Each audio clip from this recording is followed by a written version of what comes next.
Muito bem, meus irmãos, vamos então para o terceiro e último bloco desse estudo a respeito de Atos 2. Já vimos ali as bases que vão nos ajudar a compreender o que está acontecendo aqui nesse relato desse texto. Analisamos ali a aula em Ezequiel e em Joel. E se você está começando a assistir esta aula sem ter passado pela aula de Ezequiel e Joel, eu aconselho você a não fazer isso, a você realmente estudar as aulas que foram dadas de Ezequiel e de Joel, senão você não vai entender as coisas que eu vou explicar aqui e aquilo que o texto, na verdade, está explicando, tá bom, meu irmão? Então, vamos lá. Eu vou soltar o áudio aqui e assim que ele acabar de fazer a narrativa, eu vou tentar explicar pelo menos as coisas que estão acontecendo. Vamos lá.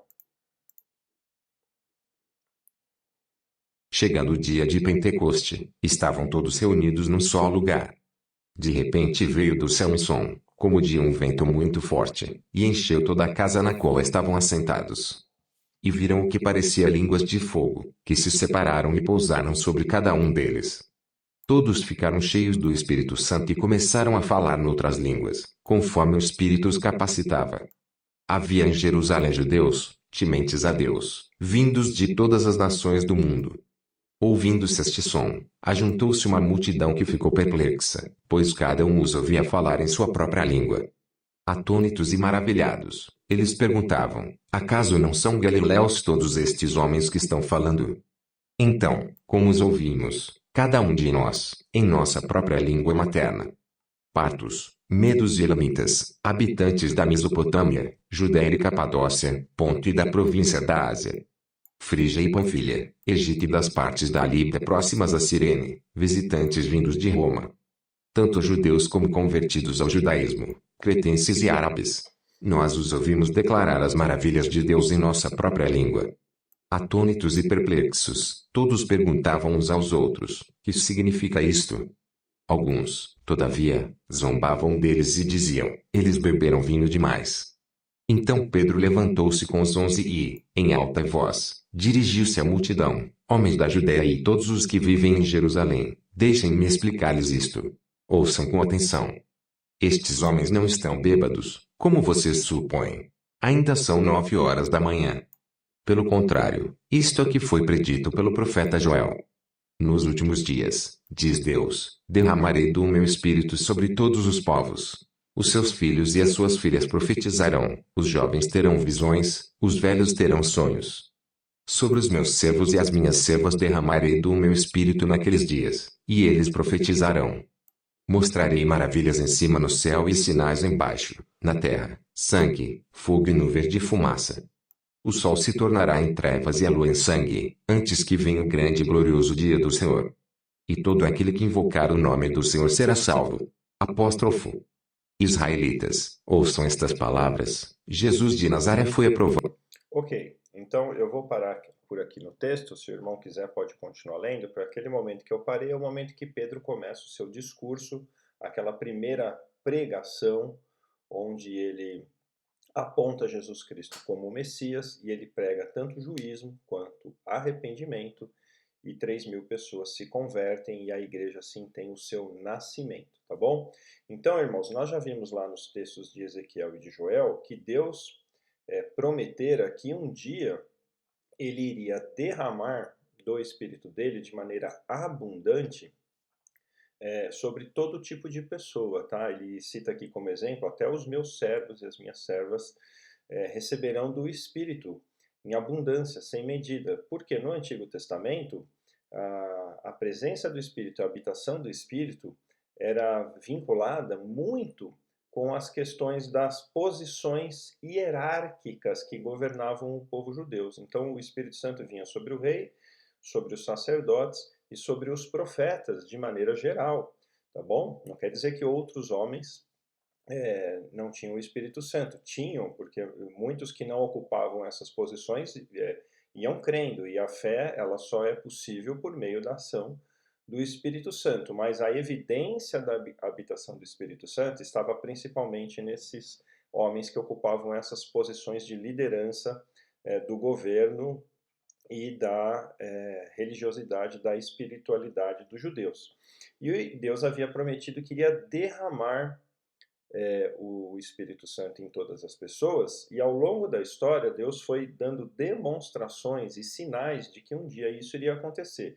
Lá no Antigo Testamento, nos textos que nós limos, essa promessa está atrelada aos últimos dias e ao dia do Senhor. O que é o dia do Senhor? É o dia quando Jesus vai voltar à Terra para iniciar o seu segundo ministério terreno, que é o seu reino milenar, o reino literal, quando Jesus, através do governo de Israel, vai governar e liderar todas as nações da terra, tá bom? Muitos irmãos piedosos em muitas áreas da vida cristã não acreditam que esse reino de 1000 anos ele seja literal. Eu creio nisso, muitos homens estudiosos das Escrituras entendem que esse governo do Senhor Jesus, que precede o governo eterno, ele se dará aqui no tempo e no espaço, na história cronológica, e ele vai ser de fato um governo de 1000 anos a partir de Israel, cumprindo-se várias profecias do Antigo Testamento que ainda estão para serem cumpridas, tá bom? Então, entrando aqui no texto agora, a primeira coisa que eu quero chamar a atenção para os irmãos é isso aqui, ó. Por que que esse evento aconteceu no dia de Pentecostes? O que que é Pentecostes? Pentecostes é uma festa, tá? Se o irmão for estudar Levítico capítulo 23, o irmão vai descobrir lá que Deus tinha estabelecido várias festas solenes para produzir a unidade do povo de Israel entre eles e deles para com Deus, e essas festas celebravam coisas específicas, tá? E eram encontros solenes entre o povo de Deus e do povo de Deus com Deus. Então Deus estabeleceu o sábado, Deus estabeleceu a Páscoa, Deus estabeleceu a festa das primícias, Deus estabeleceu o Pentecostes, Deus estabeleceu a festa das cabanas, ou dos tabernáculos. Então existia uma série de festas e cada uma tinha um significado específico, tá bom? A festa de Pentecostes chama Pentecostes porque é a festa dos 50 dias ou das 7 semanas. Uma vez passada a Páscoa e no dia seguinte à Páscoa, a festa das primícias, que a Páscoa marcava a libertação da escravidão no Egito e a festa das primícias era a festa que celebrava o início do plantio, a festa do Pentecostes celebrava a consagração da colheita, tá bom? Então as primícias da colheita que era celebrada 50 dias depois da Páscoa e da festa das primícias. E todos os judeus, eles já comemoravam essa festa há séculos, há perto de 1500 anos eles estavam comemorando essa festa do Pentecostes. Então era uma tradição extremamente forte e todo judeu, ele sabia que deveria participar dessa festa, tá bom? Naqueles tempos eles viviam debaixo do jugo do Império Romano, tá? Já tinham passado pelo jugo do Império Babilônico, Sírio-Fenício, do Império Grego e agora estavam debaixo do jugo do Império Romano. Então, onde é que estavam os judeus? Eles não estavam só lá em Jerusalém, eles estavam em toda a região da Palestina e tinha judeus espalhados por todo o mundo antigo, tá bom? Vindo de vários países, como o texto aqui vai deixar claro. Então, eles estavam lá em Jerusalém para celebrar essa festa. Olha o que aconteceu no versículo 2. De repente veio do céu um som. Não era um vento, era um som como de um vento muito forte. E encheu toda a casa na qual estavam assentados. E viram o que parecia línguas de fogo que se separaram e pousaram sobre cada um deles. Então nós temos dois elementos aqui, dois elementos natural, um vento que produzia, na verdade, um barulho como se fosse de um vento forte e algo flamejante que parecia fogo, tá bom? Então isso já vai trazendo para sua cabeça a ideia que o Espírito Santo se manifestará. No Antigo Testamento nós já vimos em alguns textos que o Espírito Santo demonstrava sua presença, o próprio Deus demonstrava sua presença por meio de nuvens, por meio de algo flamejante, por meio de vento, tá bom? Então agora o Espírito Santo vai ser apresentado aqui no texto. Vamos lá. Todos ficaram cheios do Espírito Santo e começaram a falar noutras línguas, conforme o Espírito Santo os capacitava. Então, o que está acontecendo aqui? Está começando a se cumprir as profecias que nós vimos em Ezequiel e em Joel, tá bom? Está começando, porém essas profecias elas não foram cumpridas de maneira plena, tá? Isso é o que os teólogos chamam do já, mas ainda não. Então é um cumprimento parcial dessas profecias. Na verdade, isso que aconteceu aqui é um sinal que aponta para o cumprimento de profecias do Antigo Testamento, e esse cumprimento está em andamento e ele vai ter um desfecho futuro, tá bom, irmãos? Então, vamos voltar aqui para o versículo 4. Todos ficaram cheios do Espírito Santo. Cheios em que sentido? O Espírito Santo agiu de tal maneira naquelas pessoas que capacitou, encheu aquelas pessoas de alguma virtude ou de algum conjunto de virtudes. O texto vai falar qual foi a virtude, qual foi a capacitação que o Espírito Santo deu naquelas pessoas para cumprir alguma tarefa específica, tá bom? Vamos ver o que foi isso. Começaram a falar noutras línguas. Que línguas são essas? O próprio texto aqui vai explicar. E olha aqui, ó, conforme o Espírito os capacitava, tá bom? Então já vimos também no Antigo Testamento, como exemplo aquele texto que nós vimos, Deus dando habilidades para que várias pessoas construíssem o tabernáculo. Já vimos que o Espírito Santo é quem faz isso, é ele quem nos capacita a fazer as coisas que são concernentes ao reino de Deus e à obra do reino de Deus, tá bom? E aqui o Espírito Santo capacitou eles a falar noutras línguas. E que línguas são essas? Será que são línguas de anjos? São línguas estranhas que ninguém entende nada do que está sendo falado? Pelo contrário, são línguas humanas que as pessoas entendiam e o texto vai deixar isso bem claro. Olha aqui, ó. Havia em Jerusalém judeus tementes a Deus, vindo de todas as nações do mundo. Acabei de explicar isso, tá bom? Os judeus que estavam espalhados em várias nações do mundo, por causa da diáspora, por causa da fuga frequente de judeus dos seus territórios, sendo levados como cativos, ou agora nesses tempos de paz que o Império Romano propiciou, as pessoas podiam mudar livremente e indo habitar em outras regiões. Então os judeus estavam espalhados entre as nações daquela época, tá bom? E voltaram para Jerusalém para participar dessa festa de Pentecostes. Ouvindo-se esse som, ajuntou-se uma multidão que ficou perplexa, pois cada um os ouvia falar em sua própria língua, tá bom? Então o que está acontecendo aqui? Irmãos, olha comigo aqui nesse desenho, ó. Isso daqui é uma tentativa de se representar o que aconteceu aquele dia. Então você tinha lá os 12 apóstolos reunidos em algum lugar fechado, provavelmente um cenáculo, e ali, junto aos 12 apóstolos, você tinha os 120 discípulos, tá bom? Aqueles que sobraram depois da ascensão de Jesus. Você tem que ler o final dos evangelhos e o capítulo 1 de Atos para perceber isso. Então estão lá, essas 132 pessoas, os 12 apóstolos e os 120 discípulos. E aí, sobre esses veio o Espírito Santo, habitou nessas pessoas, pairou sobre eles e capacitou essas pessoas, esses judeus, a falarem em línguas humanas de outros povos, de outras pessoas. Uma vez que isso aconteceu debaixo dessa manifestação sobrenatural, de um forte ruído, como que de vento, e dessa manifestação de algo flamejante, como fogo, isso atraiu a atenção da multidão que estava lá na cidade por causa da festa. E essa multidão foi ao encontro desses discípulos que estavam ali recebendo o Espírito Santo, tá bom? Sem saber o que estava acontecendo. Vamos continuar lendo o texto aqui.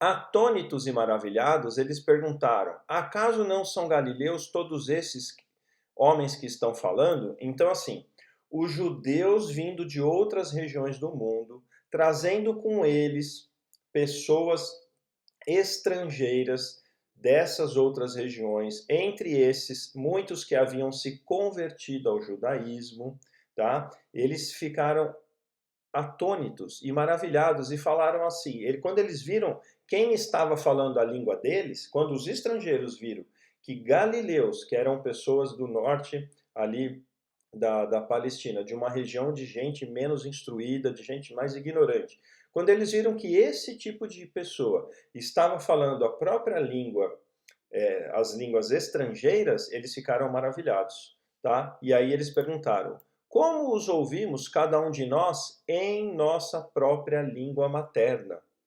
Perceberam o que está acontecendo?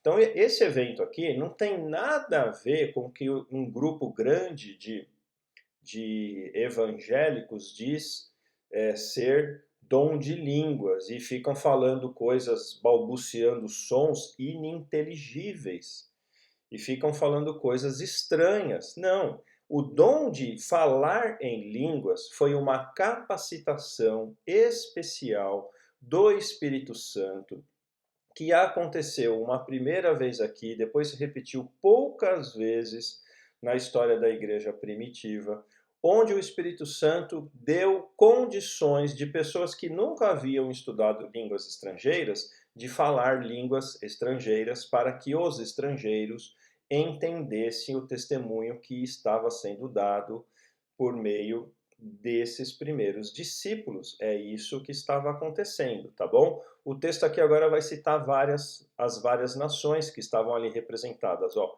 Pardos, medos, elemitas, habitantes da Mesopotâmia, Judéia, Capadócia, Ponto e da província da Ásia, Frígia e Panfilha, Egito e das partes da Líbia, próximas a Cirene, visitantes vindo de Roma.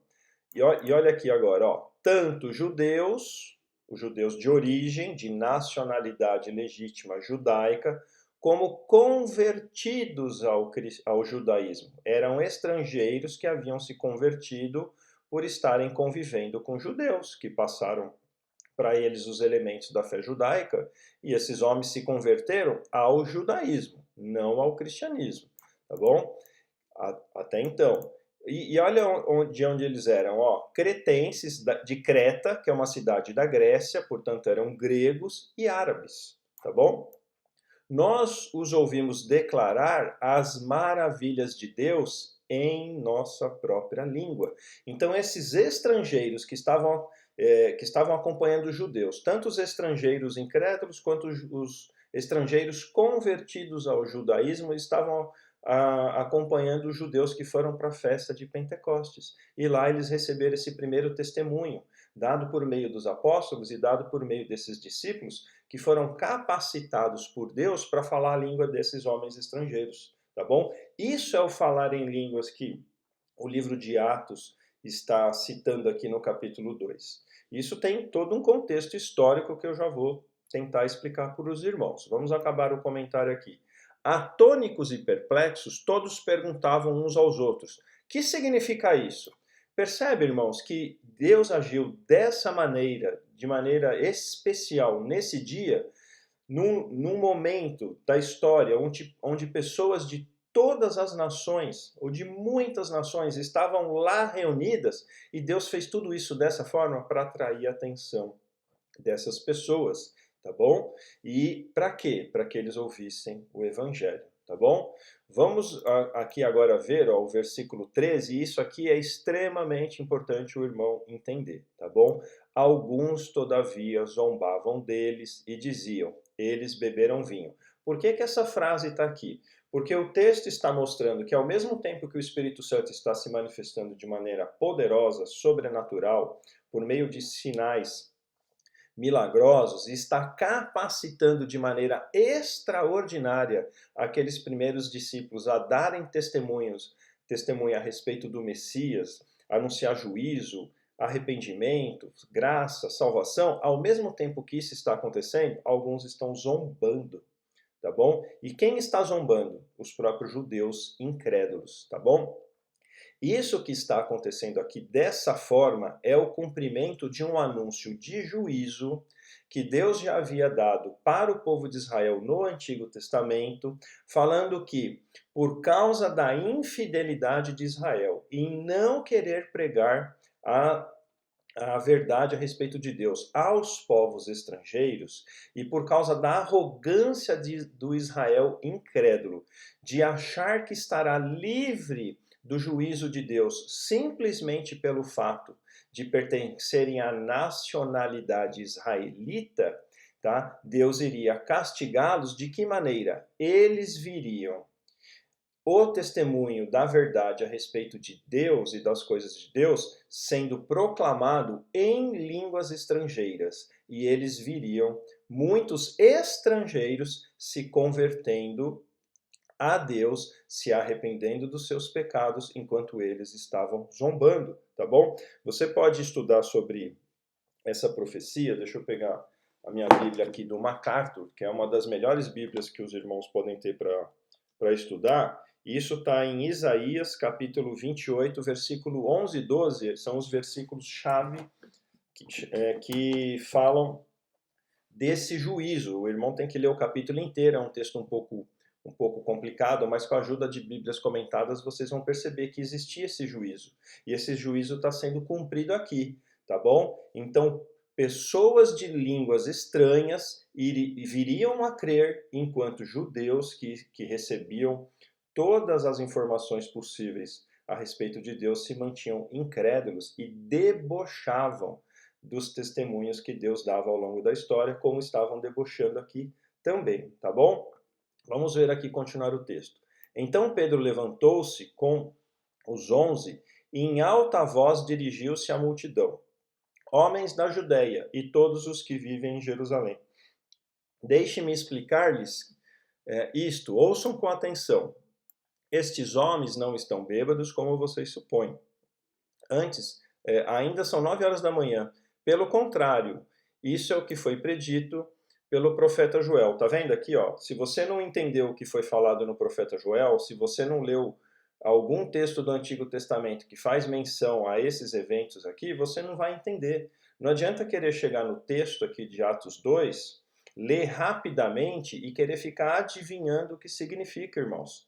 A Bíblia é um livro só, tá bom? Ele está dividido em vários capítulos, mas é um livro só, contando uma história só. O que está acontecendo aqui, nesse momento aqui de Atos 2, tem a ver com as coisas que aconteceram no passado, é o continuar de uma história, tá? Então, sem conhecer toda a Escritura, você não tem como interpretar corretamente os textos aqui em específico, tá? Não tem como você ler 1 ou 2 ou 3 versículos no meio de uma página, no meio de um capítulo, e querer chegar a conclusões, porque provavelmente você vai chegar a conclusões erradas, tá bom?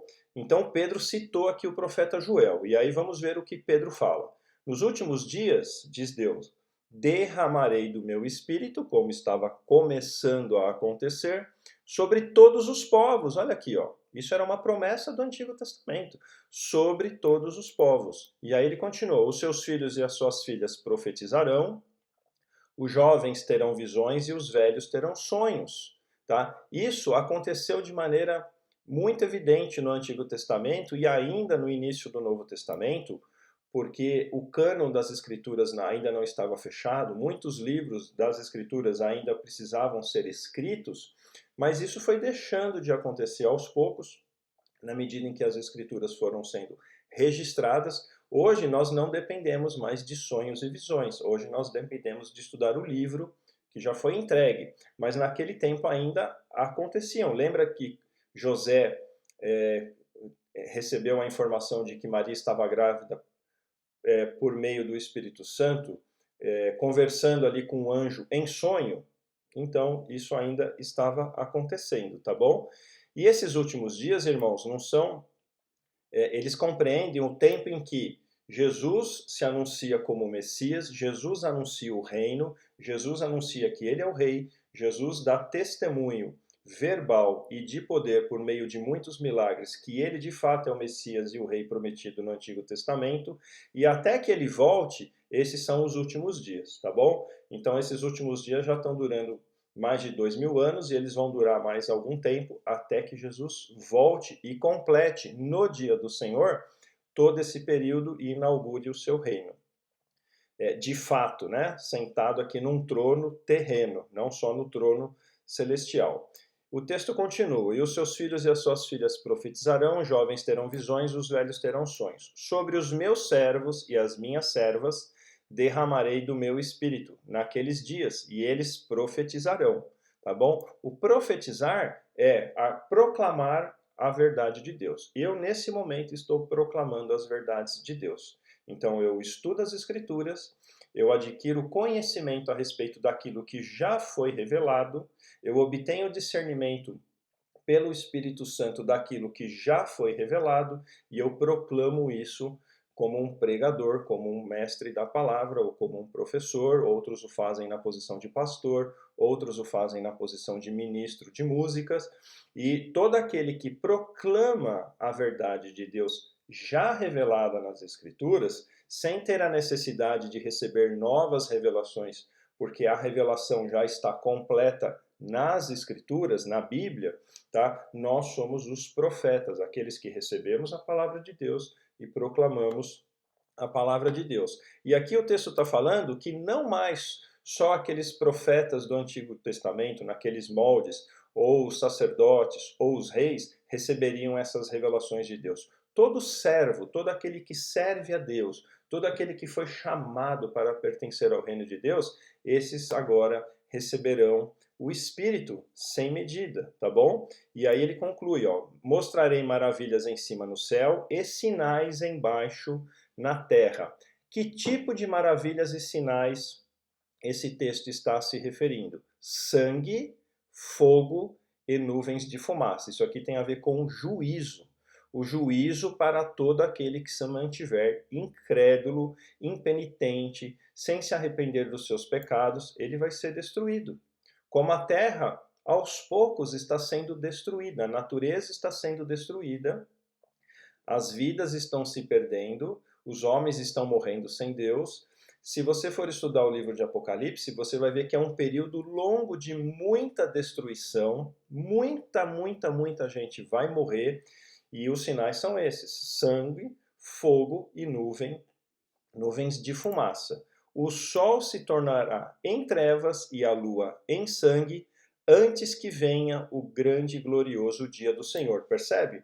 A profecia de Joel, ela anuncia algumas características. O Espírito Santo vai ser derramado, mas haverá muito juízo de mortandade, muita destruição, até que o Senhor venha e julgue as nações, essas nações que se mantiveram durante todo o tempo da história rebeldes a Deus, rebeldes ao governo soberano de Deus, e se recusaram a obedecer a Deus ao longo da história. Elas serão julgadas, os seus exércitos destruídos, como já vimos nas outras aulas, e o Senhor Jesus vai inaugurar o seu reino terreno somente com crentes habitando na terra, tá bom? E todo aquele que invocar o nome do Senhor será salvo. Mas aqui existe, e agora Pedro vai começar o discurso dele, a gente não vai ler, mas aqui existe a promessa de, uma vez havendo arrependimento, haverá salvação em Cristo Jesus, tá bom? Então, irmãos, esse derramar do Espírito Santo,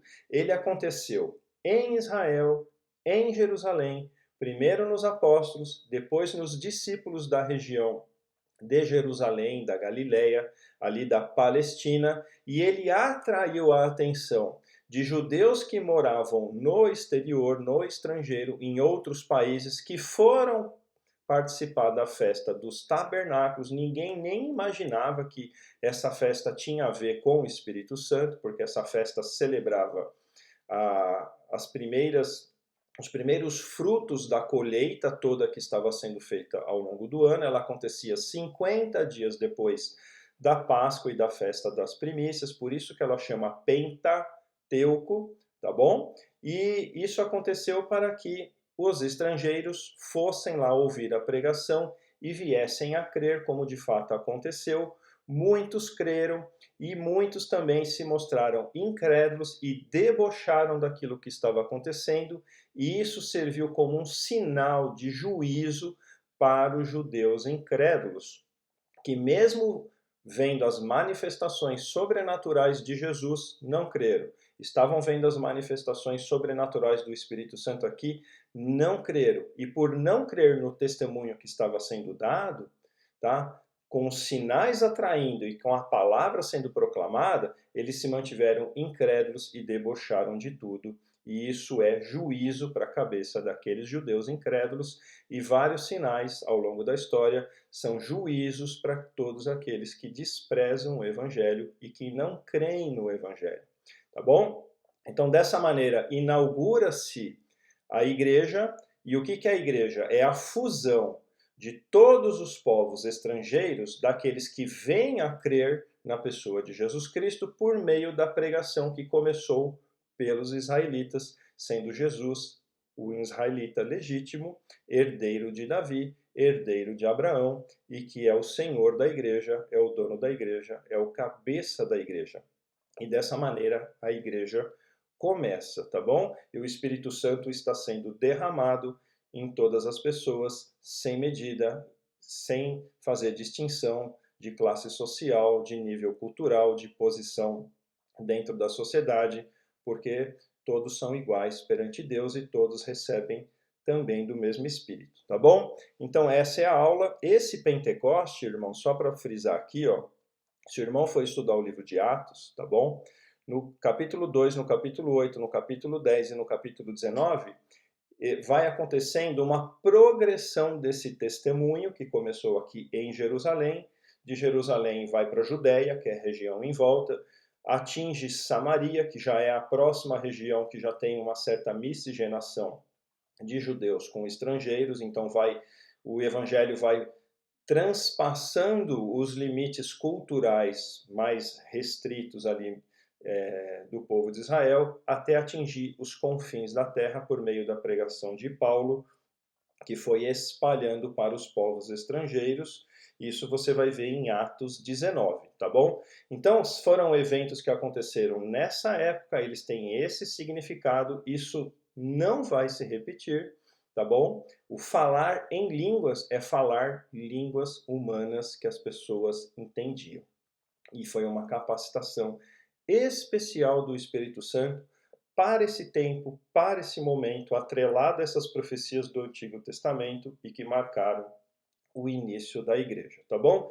Espero que tenha esclarecido.